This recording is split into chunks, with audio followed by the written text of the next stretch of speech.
ಎಲ್ಲವರು ಧನಾಶಾಲಿಯಾಗಿದ್ದಾರೆ. ಹಾಗಾಗಿಯೇ ಈ ತಾಮ್ರಧ್ವಜ ಯಾರಿಗೂ ಅಂತ್ಯವಾಗಲಿಲ್ಲ ಅಂತಾದರೆ ಪಾರ್ಥನಿಗೆ ಅಂತ್ಯದ ಪಟುವನ್ನು ಈಗ ಖಂಡಿತ ಎನ್ನುವುದಕ್ಕೆ ಸಾಧ್ಯ. ಹಾಗಾಗಿ ಇನ್ನು ನಾನೇ ಹೋಗಬೇಕಾದಂತಹ ಪ್ರಸಂಗ ಬಂದಿದೆ. ಪಾರ್ಥ ಎದುರಾಳಿಯನ್ನ ಎದುರಿಸುವಾಗ ಯಾವತ್ತೂ ಇದನ್ನು ಬಿಟ್ಟು ಹೋಗುವವಲ್ಲ. ಯಾವುದು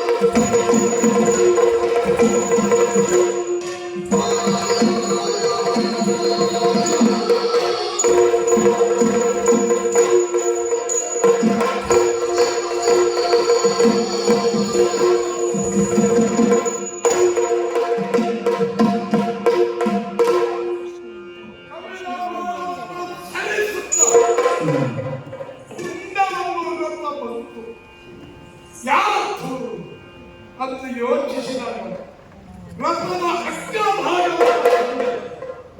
ಕೇತನ ಕಪ್ಪಿ ಕೇತನ ರಥಕ್ಕೆ ಖಂಡಿಸಿದ ಶ್ವೇತಾಶ್ವ ಸಾರಥಿಯನ್ನ ಕಂಡೆ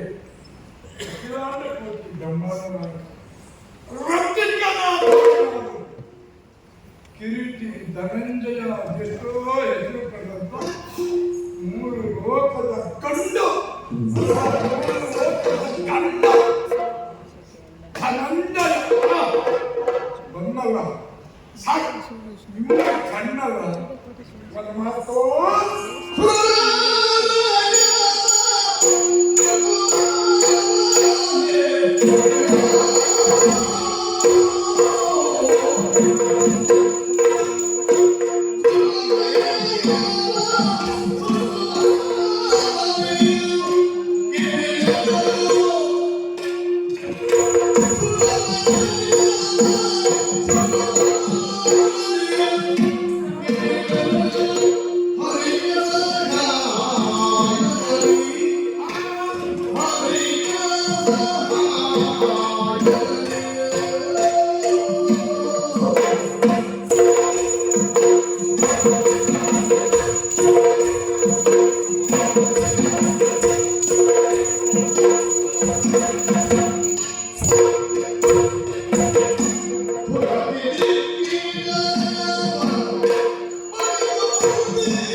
ಕವಚ ಅದರ ಪ್ರತೀಕವಾಗಿ ನಮ್ಮದೆಲ್ಲ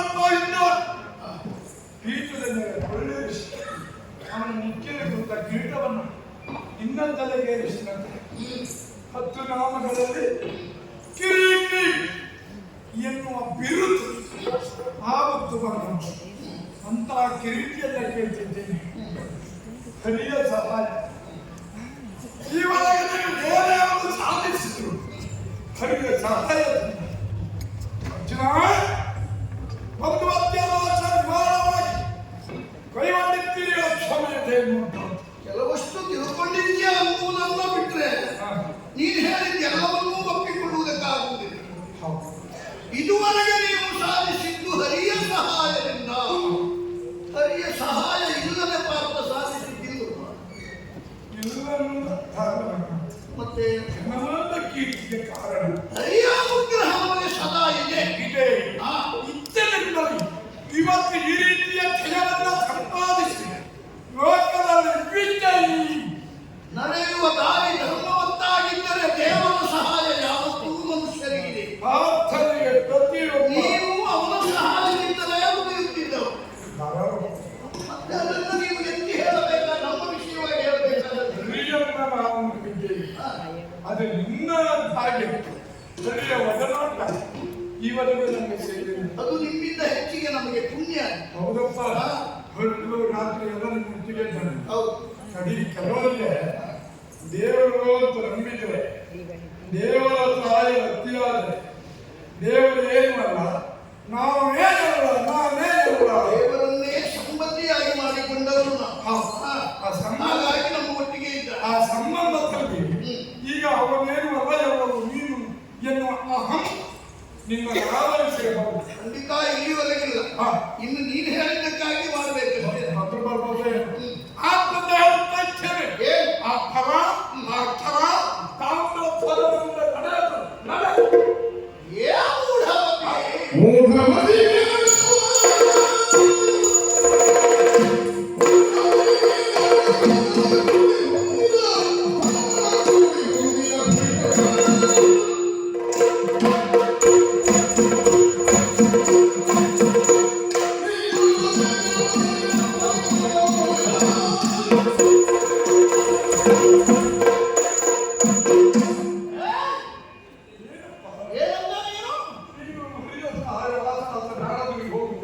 ದೇವರ ಸಹಾಯ ಇಲ್ಲದೆ ಮನುಷ್ಯ ಪ್ರಯತ್ನದಲ್ಲಿ ಪ್ರಪಂಚದಲ್ಲಿ ಏನೂ ಆಗುವುದಿಲ್ಲ.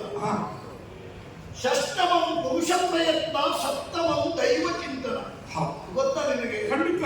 ಎಷ್ಟೇ ರೀತಿಯಲ್ಲಿ ಮನುಷ್ಯ ಪ್ರಯತ್ನ ಮಾಡಿದರು ದೇವರ ಸಹಾಯ ಸಿಕ್ಕಿದರೆ ಮಾತ್ರ ಆ ಪ್ರಯತ್ನಕ್ಕೆ ಫಲ ಸಿಗುವುದು. ಮನುಷ್ಯ ಜೀವನದಲ್ಲಿ ಅಹಂ ಮತ್ತೆ ಮತ ಮತ್ತೆ ಧನ ಇದಿಷ್ಟು ಬಂದಾಗ ತನ್ನನ್ನು ತಾನೇ ಮರೆತಾನೆ ಮನುಷ್ಯ. ದೇವರನ್ನೂ ಮರೆತಾನೆ. ಇದಕ್ಕೆ ಕಾರಣ ನೀನೇ ಕೆಲವೊಂದು ಯಾರ್ಯಾರಿಗೂ ಹೇಳೋದಲ್ಲ. ನನಗೆ ಏನು ಕರ್ತವ್ಯ? ನೀನೀಗ ಬಂದು ನಮ್ಮನ್ನ ಎದುರಿಸಿದ ರೀತಿ, ನೀನು ಮಾಡುತ್ತಿರುವ ಪಂಥದ ವಿಚಾರವನ್ನು ಎಣಿಸಿದ್ರೆ ನೀನೆಲ್ಲವನ್ನೂ ತಿಳಿದು ಮದದ ಮತ್ತದಿಂದಲೇ ಮಾತಾಡ್ತಾ ಇದ್ದೀ ಎಂದು ನಾನು ಹೇಳ್ತಾ ಇದ್ದೇನೆ. ಪಾತ್ರ ಏನು ಅಂತ ಗೊತ್ತಿರುವ ನಿಮಗೆ? ಪಂಥವನ ಕೆಲವಷ್ಟು ಪಾತ್ರದ ಬಗ್ಗೆ ಹೇಳಿದ್ದೀನಿ. ಕಣ್ಣಾರ ಕಂಡರು ಪರಂಬರಿಸುವುದು ಅಲ್ಲ ಈ ನಿಮ್ಮ ಬಗ್ಗೆ ನಾನು ಕೇಳಿದ್ದೀನಿ. ಹೇಳಿದ್ದೇವೆ ಎಲ್ಲವೂ ಸತ್ಯ ಅಲ್ಲ, ಕೆಲವು ಸುಳ್ಳು ಇರ್ತದೆ. ಹಾಗೆ ನನ್ನ ಮಾತು ಸುಳ್ಳು ಅಂತಾಯ್ತು. ಸುಳ್ಳಾಗ ಸತ್ಯ ಎನ್ನುವುದು ಏನು? ಅದೇ ಹೇಳೋದು. ದೇವರನ್ನ ಒಲಿಸಿಕೊಳ್ಳುವುದಕ್ಕೆ ಮನುಷ್ಯನಿಗೆ ಮಾರ್ಗ ಒಂದೇ ಅಲ್ಲ. ಅದರಲ್ಲಿಯೂ ಸತ್ಕರ್ಮವನ್ನು ಮಾಡುವ ಮನುಷ್ಯ ಸನ್ಮಾರ್ಗವನ್ನೇ ಕಂಡುಕೊಳ್ಳಬೇಕು ಅಲ್ವಾ? ನೀನೀಗ ದೇವರನ್ನ ಈ ರೂಪದಲ್ಲಿ ಕಾಣ್ತೇನೆ ಎಂದು ಬಂದಿದ್ದೀರಲ್ಲ. ಮನುಷ್ಯನ ಜೀವನದಲ್ಲಿ ಧನವಾದ, ಐಶ್ವರ್ಯವಾದ, ಜೊತೆಯಲ್ಲಿ ತ್ರಾಣ, ಇದೆಲ್ಲವನ್ನೂ ಏನನ್ನೂ ಮಾಡುತ್ತೇನೆ ಎಂದು ಹೊರಟದ. ನೀನು ಹೊರಟದೀಗ ಹಾಗೆ ಆಯಿತು ಅಂತ ಹೇಳುವುದು. ದೇವರನ್ನ ಒಲಿಸಿಕೊಳ್ಳುವಲ್ಲಿ ಭಕ್ತಿ, ಶ್ರದ್ಧೆ, ನಿಷ್ಠೆ ಮುಖ್ಯವಾಗಿರುತ್ತದೆ. ಎದುರಿಸಿದವರು ಯಾರು ಎನ್ನುವುದನ್ನು ನೋಡಿಕೊಳ್ಳಬೇಕಾಗ್ತದೆ. ನೀನು ಈ ರೀತಿಯಾಗಿ ದೇವರನ್ನ ಕಾಣಬೇಕು ಅಂತ ಎಣಿಸಿಕೊಂಡ್ರೆ ಹಾಗೆಲ್ಲ ಕಾಣಬೇಕಾಗುವುದಿಲ್ಲ. ಭಕ್ತಿಯಿಂದ ಶರಣ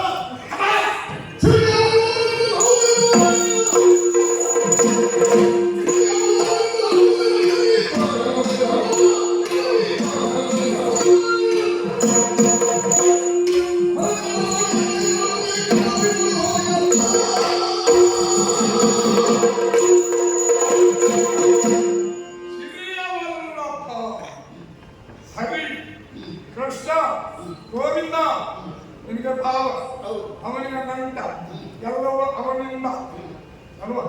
ಸಿರಿಯವಲ್ಲಭನನ್ನು ನಂಬಿಕೊಂಡೇ ನಾವು ಈ ಕೃತ್ಯವನ್ನು ಕೈಗೊಂಡು ಅರ್ಜುನ ಏನು ಹರಿಯನ್ನು ನಂಬಲಿಲ್ಲ ಅಂತ ಅದು ನಿನ್ನಾಗೆ ನಾನು ಅವನ ಜೊತೆಯಲ್ಲಿ ಇರಲಿಲ್ಲ. ಕತ್ತಲೆ ಬಿಡೋದಲ್ಲಿ ಬೆಳಕಿನ ಕತ್ತಲ ಆಗುತ್ತದೆ ಹಾಗೆ ಏನ ಯಾಕಂದ್ರೆ ದೇವರನ್ನು ಸಹಾಯಕ್ಕೆ ನಾನು ಯಾಕೆ ಏನು ಹೇಳುವಂತ ಗೊತ್ತಾ? ಆದ್ರೆ ದೇವರು ಸಾಧಿಸುತ್ತಾರೆ ಎನ್ನುವುದಕ್ಕೆ ನಾನೇ ಸಾಕ್ಷಿ. ಏನು ಒಂದಲ್ಲ ಎರಡಲ್ಲ 7 ಪೂರ್ಣತೆಯ ಹೊಂದಿದವ ಕಂಡವ ಅಂತ ಸಾಮರ್ಥ್ಯದ ಮುಂದೆ ನಿನ್ನ ಪದಾರ್ಥದ ಸಾವಿರ ಏನು ಯಜ್ಞವನ್ನು ಮಾಡಿದ್ದೇ ಇದ್ದರೆ ಯಾಕಾಗಿ ಪರಮಾತ್ಮನ ಕಾಣುವ ಉದ್ದೇಶ ಇಂದು ನಾವೇ ಎದುರಾದಾಗ ನಮ್ಮಲ್ಲಿಯೂ ಹೋರಾಟ ಮಾಡ್ತೇನೆ ಅಂತ ಹೊರಟಿದೆಯಲ್ಲ, ಇಷ್ಟೆಲ್ಲ ಮಾಡಿದ್ದು ವ್ಯಕ್ತ ಆಗುವುದಿಲ್ಲ. ಅದರಿಂದ ಯಾಕಂದ್ರೆ ದೇವರು ಭಕ್ತನ ಭಕ್ತಿಗೆ ಒಲಿಯಬೇಕು ಅಂತಿದ್ದರೆ ದೇವ ತೃಪ್ತನಾಗಲಿ, ದೇವ ಸಂತೋಷಿತನಾಗಲಿ. ಈ ರೀತಿಯಲ್ಲಿ ಆಗ್ತದ ನಮ್ಮ ಶ್ರೀಹರಿಯ ಗುಣ ಗೊತ್ತ ನಿನಗೆ. ಅವ ಒಂದಿರುವ ರೀತಿಯಲ್ಲ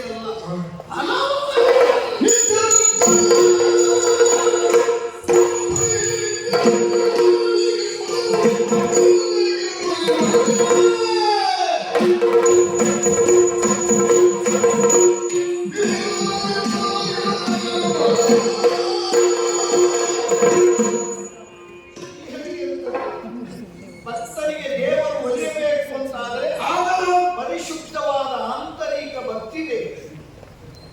ನೀನು ಹೇಳ್ತಾ ಇದ್ದಿ ದೇವರನ್ನು ನೋಡುವುದಕ್ಕೆ ನಾವು 7 ಅಶ್ವಮೇಧ ಮಾಡಿದ್ದೇವೆ, 8ನೇ ಇದು ದೇವರನ್ನು ಕಾಣುವುದಕ್ಕಾಗಿ ಮಾಡ್ತಾ ಇರುವುದು ಅಲ್ಲ. ಮತ್ಯಾವಂತೆ ಈಶ್ವರ 8ನೇ ಅಶ್ವಮೇಧಕ್ಕೆ ಎದುರಾದದ್ದು ಯಾರು? ಏನು ಕುಂತಿಸುತ್ತ ದೇವರಿಗೆ ಏನಾಗುತ್ತೆ? ದೇವರಿಗೆ ಭಾವ ಅಂತ ಅವನನ್ನು ನೀನು ನೋಯಿಸಿದ್ರೆ ಯಾರನ್ನು ನೋಯಿಸಿದ? ಹೇಗಾದಿತ್ತು ಅಲ್ಲ, ಯಾರನ್ನು ನೋಯಿಸಿದಾಗ ಪರ್ಯಾಯವಾಗಿ ಕೃಷ್ಣನನ್ನ ಕರೆದ ಹಾಗೆ. ನೋಡ್ಬೇಡ, ಈ ಪ್ರಸಂಗ ಇಂದ ನಲವತ್ತದಿಲ್ವ ಯಾವುದು ಹಿಂದೆ ಇದೇ ಅಷ್ಟಮೇಧದ ಕಾಲ ನಿನ್ನನ್ನೇ ನೋಯಿಸಿ ನಿನ್ನನ್ನೇ ಕಾಲು ಬೆಳೆಸಿ ಆ ಏನಾದ ಹರಿವನ್ನ ನೀನು ಪೂಜೆ ಕರೆದಾಗ ಅಲ್ವಾ? ಅವನು ಏನು ಸಿಕ್ಕಬೇಕು ಪಡ್ಲಿಲ್ಲವ? ಅವ ಕೇಳಿದ್ದೆಲ್ಲ ಕೊಟ್ಟಿದ್ದ. ನೀನಿಗೆ ಏನು ನಮ್ಮಲ್ಲಿ ಕೇಳ್ತಾ ಇದೆಯಾ? ನಿನ್ನಲ್ಲಿ ಕೇಳುವ ಅವಶ್ಯಕತೆ. ಶ್ರೀಹರಿಯನ್ನ ನೋಡುವುದು ನಿನಗೆ ಇಷ್ಟ ಅಲ್ವಾ? ನಿನ್ನ ಪ್ರಯತ್ನ ಅದಕ್ಕಾಗಿ. ಆ ಪ್ರಯತ್ನವನ್ನು ಮುಂದುವರಿಸಬೇಕು ಅಂತಿದ್ದರೆ ಅವನ ಅಶ್ವಮೇಧದ ಅಶ್ವ ಇಲ್ಲಿಗೆ ಬಂದಿದೆ. ಮಾನಿಸಬೇಕು ಬೇಡವಾ? ಮಾನಿಸದ ಇದ್ದರೆ ಅಲ್ಲಿ ಯಾವತ್ತೂ ಭಕ್ತರಿಗೆ ವಂಚನೆ ಮಾಡುವ ಅಲ್ಲ. ಭಕ್ತರ ಇಷ್ಟಾರ್ಥವನ್ನ ಈಡೇರಿಸುವಲ್ಲಿ ಒಲಿಯುವವರನ್ನು ಆಶೀರ್ವದಿಸುವ ಇದೊಂದೇ ಅಲ್ಲ, ಇದೊಂದೇ ಅಲ್ಲ, ಹಲವು ಪರಿಯಲ್ಲಿ ನಿತ್ಯ ತೃಪ್ತನು ದೇವರು. ಇದೊಂದೇ ಮಾರ್ಗ ಅಲ್ಲ ನೀನು ದೇವರನ್ನು ಮೆಚ್ಚಿಸುವುದಕ್ಕೆ. ನಾನು ಕಂಡಿದ್ದೇವೆ ಭಕ್ತಿಯಿಂದ ಪೂಜಿಸುತ್ತೇವೆ. ಅದನ್ನು ದೇವರನ್ನ ಕಾಣುವ ಮುಖ್ಯ ಮಾರ್ಗವನ್ನು ಅನುಸರಿಸಿ ಅದು ನಿನ್ನ ಪ್ರಯತ್ನದಿಂದ ಇಲ್ಲಿವರೆಗೆ 7 ಅಶ್ವಮೇಧವನ್ನು ಮಾಡಿ ಅದು 8ನೇ ಇದಕ್ಕೆ ದೇವರು ನಿನಗೆ ಕಲಿಸಿದೆಯಾ? ಭಕ್ತಿಯಿಂದ ವರ್ಣಿಸಿ ದೇವರ ಕೃಪೆಗೆ ಪಾತ್ರವಾಗುವುದು. ನಂಬಿಸಿದ ಕಪ್ಪಕಾಣಿಗೆ ಒಪ್ಪಿಸಿ ಅಶ್ವವನ್ನು ಬಿಡಬಹುದಲ್ಲ? ಅದು ದೇವರೇ ಮಾಡುತ್ತಿದ್ದಲ್ಲ. ಅದರ ಪತ್ರದ ವ್ಯವಹಾರ ಅರ್ಜುನಿಗೆ ಒಪ್ಪಿಸಬೇಕು. ಅರ್ಜುನಿಗೆ ಕೊಡುವ ಸಮಾಧಾನ ವ್ಯವಹಾರ ನಮ್ಮತ್ತಲ್ಲ. ಪತ್ರದ ಒತ್ತಡೆಯಿಂದ ಇದುವರೆಗೆ ಅರ್ಜುನನನ್ನು ನೋಡಿದವರು ಇದ್ದಾರಲ್ಲ? ಕಥೆಯಲ್ಲೇ ಬರಲಿದೆ. ಆದ್ರೆ ಅಶ್ವ ಬಿಡಿಸಿಕೊಳ್ಳುವಂಥದ್ದು ಅರ್ಜುನಿಗೆ ಎದ್ದರಿಂದಲೇ. ಯಾರಿಂದ ಯಾಕಂತ ಯಾರಿಂದ ಅನ್ನೋದು ಮುಖ್ಯ ಅಲ್ಲ. ದೈವ ಅನುಗ್ರಹ ಇದ್ದವ ಹೇಗೂ ಗೆಲ್ತಾನೆ. ಅದೇ ಹೇಳಿದ್ದು ನೀನು ಅದಕ್ಕೆ ಪಾತ್ರರಾಗುವುದು. ಹಾಗೆ ಅದೇ ದೈವ ಅನುಗ್ರಹ ಈಗ ನಮಗೆ ಕೂಡಿ ಬಂದ್ರೆ ನಿನಗೆ ಯಾಕೆ ಕೂಡಿ ಬರ್ತದೆ? ಯಾಕೆ ಬರುತ್ತೀವ? ಅಲ್ಲ, ದೇವರ ಭಕ್ತನನ್ನು ನೀವು ಎದುರಿಸಿ ನೋಯಿಸಿದ್ರೆ ದೇವರಿಗೆ ಒಲಿಯುವುದು ಹೇಗೆ? ಆ ಭಕ್ತಿ ನಿಮಗೆ ಹೇಗೆ ಸಾಧ್ಯ? ನೋಡಪ್ಪ, ಉತ್ತರ ಮತ ಕೊಟ್ಟಿದ್ದೇನೆ. ಸುಧರ್ಮನ ಕಾವಾಗ ಕಥೆ ಬಿಡ. ಮೋಕ್ಷವನ್ನ ಬಯಸಿದ ಪಟ್ಟ. ನಾವು ನಮ್ಮನ್ನು ಕಾವುದು ನಿಮ್ಗೆ ಕೇವಲ ನಮ್ಮ ಈ ರಕ್ತಚಾರಪುರದ ಪ್ರತಿಯೊಬ್ಬ ಅದನ್ನು ಕಾಣಬೇಕು, ಪೂಜಿಸಬೇಕು, ಧನ್ಯತೆ ಎನ್ನುವುದು ನಮ್ಮ ಉದ್ದೇಶ. ಅವನನ್ನು ನೀನು ಕಾಣಬೇಕಿದ್ದರೆ, ಅವರಿಗೆಲ್ಲ ತೋರಿಸಬೇಕಿದ್ದರೆ ನನ್ನಿಂದ ಜಯವನ್ನು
ತಾಮ್ರಧ್ವಜ ಸುಲಭದಲ್ಲಿ ಸೋಲುವನು.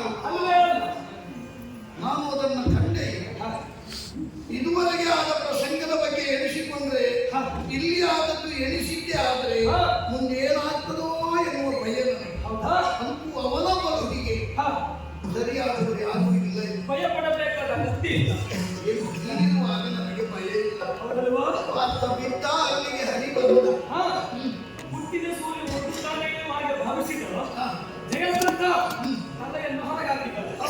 ಸೂರ್ಯನಿಗೆ ಅಡ್ಡ ಹಿಡಿದ ಚಕ್ರವನ್ನು ತೆಗೆದಿದ್ದಾರೆ. ಆಗ ಅವರ ಕಂಠವನ್ನು ಕತ್ತರಿಸಿದೆ. ಅಲ್ವೋ ನೀನು ಯಾವ ಯಾವ ಕಠಿಣ ಪರಿಸ್ಥಿತಿಯಲ್ಲಿ ಪ್ರತಿಜ್ಞೆಯನ್ನು ಮಾಡಿದೆಯೋ ಅದು ಧರ್ಮಯುತವಾದ್ದರಿಂದ ಅದನ್ನು ನೆರವೇರಿಸಿದವರಿಂದ ಅಡ್ಡದಾರಿಯನ್ನು ಹಿಡಿಯುವುದಕ್ಕೆ ನೀನು ಬಿಟ್ಟಿಲ್ಲ. ಹೌದು, ಧರ್ಮರಾಯನ ಕರ್ಮ ಎನ್ನುವುದು ಶಾಶ್ವತವಾಗಿ ಈ ಭೂಮಿಯ ಮೇಲೆ ನೆಲೆಯಾಗಬೇಕು. ಆದರೆ ಇಲ್ಲಿ ಹೀಗಾಯ್ತಲ್ಲ ದೇವರೇ. ಇದು ಆ ಧರ್ಮದ ರಾಜ್ಯ, ನಮ್ಮ ರಾಜ್ಯವೇ ಹೌದು. ಹಾಗಂತ ಯಾಕೀಗೆ ಎನ್ನುವುದನ್ನು ನೀನು ಅವನಿಂದಲೇ ಕಲಿಯಬೇಕು. ಅವು ಬಯಸಿದ್ದನ್ನು ನಾವು ಕೊಡಬೇಕಾದ್ದು ನಮ್ಮ ಕರ್ತವ್ಯ. ಕೊಡುವ ಮೊದಲು ನಮ್ಮದನ್ನು ನಾವು ಉಳಿಸಿಕೊಂಡೇ ಕೊಡಬೇಕು. ಆಚೆ ಮಗುವನ್ನು ಚೂಟಬೇಕು, ಈ ಕಡೆ ಕೊಡುವುದನ್ನು ತೂಗಬೇಕು. ಕೆಲವು ಬಾರಿಯಲ್ಲಿ ನಾನು ಅಂಥದ್ದೊಂದು ಆಗಬೇಕಾದ ಒಂದು ಕೆಲಸ ಮಾಡಬೇಕು. ಏನು ಮಾಡಿ? ಈಗ ನಾನು ಸಾರಥಿಯಾಗಿ ನೀನು ರಥಿಕನಾಗಿ ಹೋರಾಟ ಮಾಡಿದೆ. ಈಗ ಆದಾಗ ಅಂತೂ ತಾಮ್ರಧ್ವಜನನ್ನು ಗೆಲ್ಲಬೇಕು. ಗೆಲ್ಲಬೇಕು. ನಾನು ಕೊನೆಯ ಹೋರಾಟ ಮಾಡಿದ್ರೆ ಆಗ್ಲಿಕ್ಕಿಲ್ಲ. ಹಾಗಂತ ನಾನು ಸಾರಥಿಯಾದರೂ ಆಗಲಿಲ್ಲ. ಆಗ್ಲಿಕ್ಕಿಲ್ಲ. ಇಲ್ಲಪ್ಪ. ಹಾಗಾದ್ರೆ ಯಾಕೆ ಗೊತ್ತುಂಟಾ? ನೀನು ಸೊನ್ನೆ ಸಾರಥಿ. ಎರಡು ಕೈಯಲ್ಲಿ ಬಾಣವನ್ನ ಪ್ರಯೋಗ ಮಾಡುವ ಸಾಮರ್ಥ್ಯ ಇದ್ದವು. ದಶ ದಿಕ್ಕುಗಳಿಗೂ ನಿಂತಲ್ಲೇ ಹೊಡೆಯುವಂತ ಯೋಗ್ಯತೆ. ಇವತ್ತಿನ ಯುದ್ಧದ ಪರಿಯನ್ನ ಕಂಡಾಗ ತಾಮ್ರಧ್ವಜ ಏನು ಕಡಿಮೆ ಅಂತ ಕಂಡಿದೆ ಅಲ್ವಾ? ಸುತ್ತಲೂ ಅಮ್ಮನ್ನ ಪ್ರಯೋಗಿಸುವ ಸಾಮರ್ಥ್ಯ ಇದ್ದದ್ದರಿಂದ ಅವನನ್ನ ಗೆಲ್ಲುವುದು. ಒಂದು ಕೆಲಸ ಮಾಡೋಣ. ಏನು ಮಾಡಬೇಕು? ಇವಾಗ ಒಂದು ರಥ ನಾನು ಸಂಕಲ್ಪ ಮಾಡಿ ಮತ್ತೊಂದು ರಥವನ್ನು ಸೃಷ್ಟಿಸ್ತೇವೆ. ಒಂದು ರಥದಲ್ಲಿ ನೀನೇನು, ಮತ್ತೊಂದು ರಥದಲ್ಲಿ ನಾನಿರ್ತೇನೆ. ಇಬ್ಬರು ಆಚೆಯಿಂದ ಈಚೆಯಿಂದ ಒಬ್ಬೊಬ್ಬರಾಗಿ ಬಾಣವನ್ನು ಬಿಡಬೇಕು. ಆ ರೀತಿಯ ಅಪ್ಪನ್ನ ಪ್ರಯೋಗ ಮಾಡಿದ್ರೆ ತಾಮ್ರಧ್ವಜವನ್ನು ಗೆಲ್ಲುವುದಕ್ಕೆ ನಮ್ಮಿಂದ ಆಗ್ತದೆ. ರತ್ನಸಾರಾಪುರದಲ್ಲಿ ವಾಸವಾದವರು ಉಸಿರಲ್ಲಿಯೂ ಹರಿಯ ಭಕ್ತರು, ಹರಿಯನ್ನ ಧ್ಯಾನಿಸುವವರು. ಭಕ್ತರು ಇಚ್ಛಿಸಿದ್ದನ್ನ ಕೊಟ್ಟು ದೈವತ್ವದ ಬೆಲೆ ಉಳಿಸಿಕೊಳ್ಳಬೇಕು ಅನ್ನುವ ನೀನು. ನನಗೆ ನೆನಪಾಗುವುದು ಅದಲ್ಲ. ಇದು ಏನಾದರೂ ಹಿಂದಿನ ಮಾತ, ಇದು ಏನಾದರೂ ಹಿಂದಿನ ಮಾತಾಡ ಕೇಳು. ಕೊಟ್ಟದಲ್ಲ ಅಲ್ಲ, ಮಹಾಭಾರತ ಯುದ್ಧದಲ್ಲಿ ಚಕ್ರವನ್ನೇ ಹಿಡಿಯುವುದಿಲ್ಲ ಅಂತ ನೀನು ಒಬ್ಬನಿಗೆ ಕೊಟ್ಟ ಮಾತಿಗಾಗಿ ಚಕ್ರ ಭಕ್ತರಿಗಾಗಿ ನಾನು ಅದೇ ಹೇಳಿದಲ್ಲ, ಈ ಭಕ್ತರಿಗೆ ಮಾಡ್ಲಿಕ್ಕೆ ಏನಾದ್ರು ಅಂತದ್ದು ಅಂಥದ್ದು ಏನಿಲ್ಲ, ತಲೆಗೆಡಿಸಿಕೊಳ್ಳುವುದು ಬೇಡ. ಹಾಗಿದ್ರೆ 2 ರಥ ಸಿದ್ಧ ಮಾಡುವುದು, ಎರಡು ರಥ ಸಿದ್ಧ ಆಗಿದೆ. ಇಬ್ಬರೊಟ್ಟಾಗಿ ಹೋರಾಟ ಮಾಡುವುದು. ಹೋರಾಟ ಮಾಡುವುದಕ್ಕೆ ನನ್ನಲ್ಲಿ ಗಾಂಧೀವ ಇದೆ, ನಿನ್ನಲ್ಲಿ ಧನಸ್ಸ ಆಗ್ಬೇಕು.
ಒಂದು ಮಾತಿನ ನನಗೆ ಕೇಳ್ತಾ ಇದ್ದೀನಿ, ನೀನು ಯಾಕೆ ಹೀಗೆ ಮಾಡ್ತೀಯ ಅಂತ ಗೊತ್ತಿಲ್ಲ.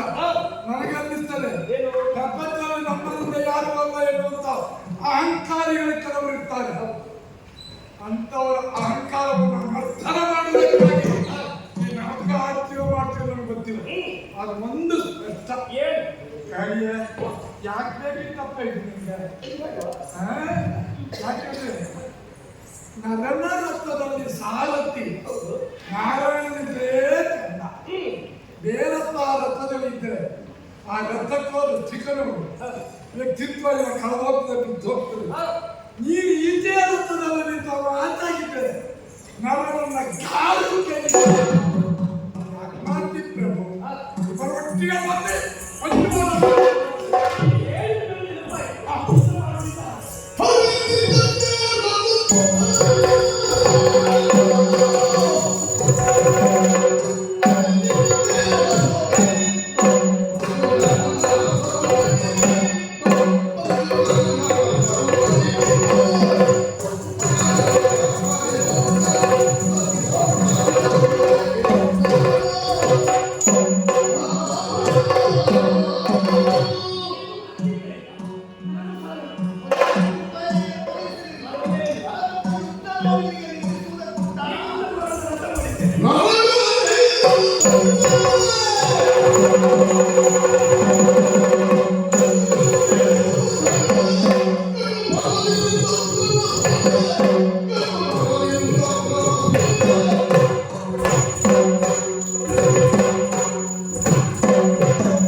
ಹತ್ತು ಈಗ ಈಗ ಹತ್ತಾಗ್ತದೆ ಆಗುದಿಲ್ಲ. ಮತ್ತೆ ನಾಲ್ಕಾದ್ರೆ ಹಾಕಬೇಕಾಗ್ತದೆ. ಅಂದ್ರೆ 60 ಬೇಕಾಗ್ತದೆ.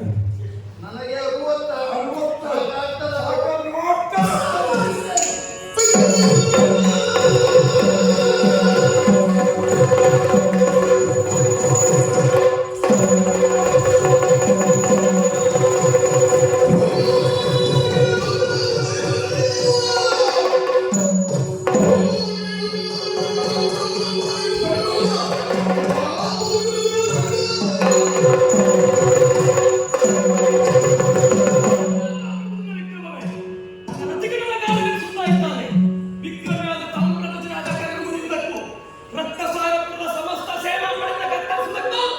ಸುದರ್ಶನಧಾರಿಯಾಗಿದ್ದೇನೆ.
ಅದು ಗೊತ್ತುಂಟಪ್ಪ. ನಾನಲ್ಲ ನಿನ್ನೊಬ್ಬನಿಗೆ ನಿನ್ನ ಸಿಟ್ಟು ಮಾಡಿದಾಗ ಮಂಚಿಂದ ಕೈಲಬಾಯ ಯಶೋಧ ಕೇಳಿದಾಗ ತಾಯಿಗೆ ಮತ್ತು ಇಷ್ಟು ಮಾಡಿದ್ರೆ ಆಗ್ತಲ್ಲ ಕೃಷ್ಣ. ಹಾಗೆ ಶಾಪಗ್ರಸ್ತರಾಗಿ ಬಿದ್ದಂತ ನಳಕುಂಬರಿಗೆ ಪುನಃ ಜನ್ಮವನ್ನು ಕೊಟ್ಟವನು ಇವತ್ತು ಪಾಂಡವರ ಪಾಲಿಗೆ ತಾಯಿ ಹಸುತನ ಇದ್ದಾಗ ಪಾಂಡವರ ಮಕ್ಕಳು ಹಾಲು ಹಸುಗಳ ಅಮ್ಮ ಎಂದಾಗ ತಾಯಿ ನರ ಬಟ್ಟು ಹಾಗೆ ಅರ್ಜುನ ಪಾಂಡವರು ಗುಳೋ ಎಂಬ ಕೃಷ್ಣ ಬಂದಾಗ ನೀನಲ್ಲಿ ಇತ್ಯಾದಿ ಅರ್ಜುನ ನನ್ನ ಪಡೆಯನೆಲ್ಲ ಕರಿತೀಯ ಸಮಸ್ತ ಪಡೆ ನಿನ್ನನ್ನು ಸಹಿತ ಬಿಡಿಸಿಯ ಬಿಡಿಸಿಯ ಕಡಿತರಂತೆ ಹಿಂದೆ ಮಾಡ ಮಾಡ್ಕೊಂಡಿದ್ದೆ ಬಟ್ ರೋಮವು ಕಡಿಲಿಕ್ಕೆ ಆಗೋದಿಲ್ಲ ವಿಶ್ವಮುಖ ಈಗ ನಾವು ಬಂದು ಮದುವೆ ಮಾಡಿ ದೇವರೇ ವಯಸ್ಸಾದ ಜೊತೆ ಕಡಿಮೆ ನಿಮ್ಮ ಹತ್ರ ಏನಲ್ಲ ಅಲ್ಲ ಕಡಿಮೆ ನಿಮ್ಮ ಹತ್ರ ಏನು ಉಂಟು ನೀನೆಲ್ಲ ಯಾವ ಮಾಡಿದ ಪುಣ್ಯ ಉಂಟು ಕೃಷ್ಣ ಬೆನ್ನತ್ತಿನದ್ದು ಬಂತು ಸೀಲಕ್ಕದ್ದು ಬಂತು ಅದರ ಪುಣ್ಯ ಉಂಟು ಅಂತ ನಾವು ಕಂಡಿದ್ದೇವೆ ಯಾಕಂದ್ರೆ ಸೀರೆ ಕದ್ದದಕ್ಕೆ ನಿನ್ನ ತಂಗಿಯ ವಸನ ಅಕ್ಷರವಾಗುವುದಕ್ಕೆ ಅನುಗ್ರಹಿಸಿದವ ನೀನು ಕೃಷ್ಣ ಈ ಅಂತ ಪುಣ್ಯದಿಂದ ಕೂಡಿಸಿದಂತ ನೀನು ಸುತನ್ವ ಕಾಲ ಸ್ವಲ್ಪ ನೆನಪು ಮಾಡಿಕೊಂಡಿದ್ದೀನಿ ಅಂತ ಮಾಡಿದ ಒಂದಾಯ್ತು ಎಲ್ಲಾಯ್ತು ಮೂರನೇ ಆಯ್ತು ಹೊಂದಿದ್ದಾನೆ ಅದು ಯಾವ ಪುಣ್ಯದ ಫಲ ಆ ಪುಣ್ಯದ ಫಲವನ್ನು ಧಾರೆ ಇದೆ ಅಂತ ಕೇಳಿದ್ದಾನೆ ಅವ ಕೇಳಿದ ದೂರ ಮಾಡವ ನಾನು ಮಗನು ಅದಕ್ಕಾಗಿ ಅವನು ಹೇಳಿದ್ದೇನೆ ನನಗೆ ಉತ್ತರಕ್ಕಾಗಿ ಅವನು ಇನ್ನೊಂದು ಶುರು ಮಾಡಿದ್ದಾರೆ ಅಂತ ಅರ್ಥ ಒಂದು ಮಾಡುವಾಗ ಮೊದಲಿನಿಂದ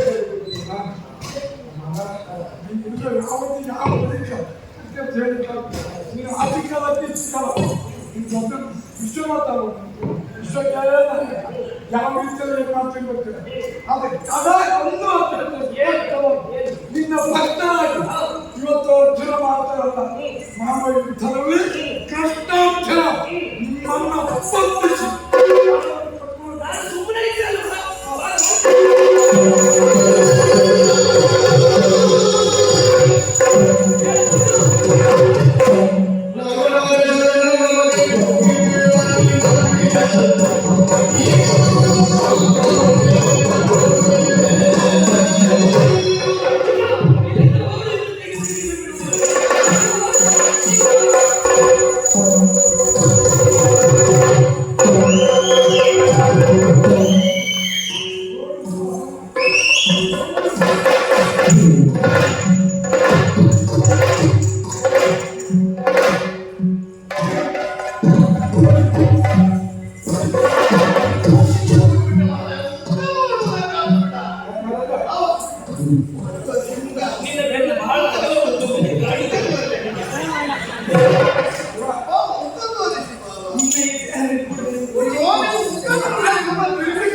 ಯಾಕೆ ಏನು ಅಂತ ನನಗೆ ಅರ್ಥ ಆಗಬೇಕು.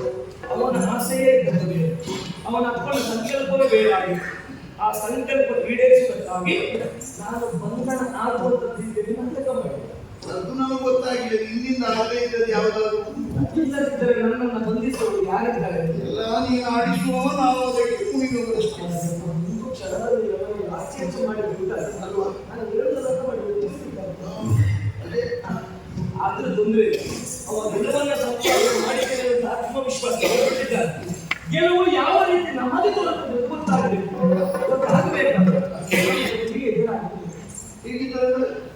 ಈ ವೇಷ ಮಾಡಿದ್ರೆ ಪ್ರಯೋಜನ ಇದೆ. ಇದು ಬೇಡ ಇಲ್ಲಂತೂ ಹೇಳಬೇಕು. ಹಾಗಾಗಿ ಇದನ್ನು ಬದಲಾಯಿಸಿ ಮಾಡಬೇಕಾದ್ದು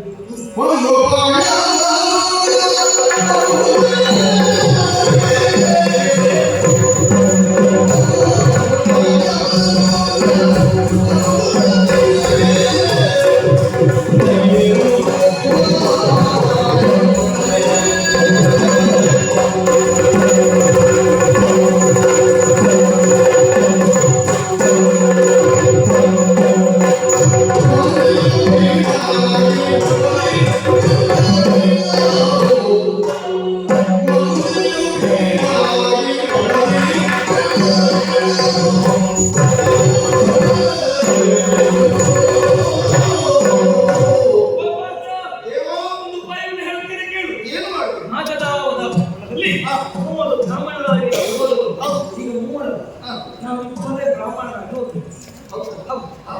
ಅಲ್ಲಿ ನಾವು ಸಮಾನ ಮನಸ್ಸಿನ ಬ್ರಾಹ್ಮಣರು. ಈಗ ಹಾಗೆ ಗುರು ಶಿಷ್ಯರಾಗಿ ಹೋಗ್ಬೇಕು. ಗುರು ಶಿಷ್ಯರ ಹೌದು. ಗುರು ನೀನೇ ಅಂತ ಶಿಷ್ಯನಿಗೆ ಶಿಷ್ಯನ ಕೇಳಬೇಕಾದ್ರೆ ನಾವಿಬ್ಬರು ಜೊತೆಯಾಗಿ ಆಂಧ್ರ ಪ್ರಜೆಗಳ ಹೌದಲ್ಲ ಶಿಕ್ಷೆಯಲ್ಲಿ ಮೂಲ ಪ್ರಜೆಗಳು ಹೌದಾ ಅವನನ್ನ ಕಾಣಬೇಕು. ಏನೂ ಮಾಡ್ಲಿಕ್ಕಾಗುದಿಲ್ಲ. ನೀ ಏನ್ ಹೇಳ್ತೀಯೋ ಅದನ್ನು ಮಾಡು. ನಿನಗೆ ಸೊನ್ನೆ ಬಾಯಿ ಸೊನ್ನೆ ಎಲ್ಲ ನನಗೆ ಅರ್ಥ ಆಗುತ್ತೆ. ಏನು ಮಾಡುದು ನಾನು ಮದುವೆ ಕನಸನ್ನೇ ಮಾಡ್ತೀನಿ. ನನ್ನ ಕಣ್ಣಲ್ಲೇ ಮತ್ತೆ ಶಿಷ್ಯ ಆಗೋದು. ಹಾಯ್, ದಯವಿಟ್ಟು ನಮ್ಮ ಚಾನಲ್ ಸಬ್ಸ್ಕ್ರೈಬ್ ಮಾಡಿ, ಲೈಕ್ ಮಾಡಿ, ಶೇರ್ ಮಾಡಿ.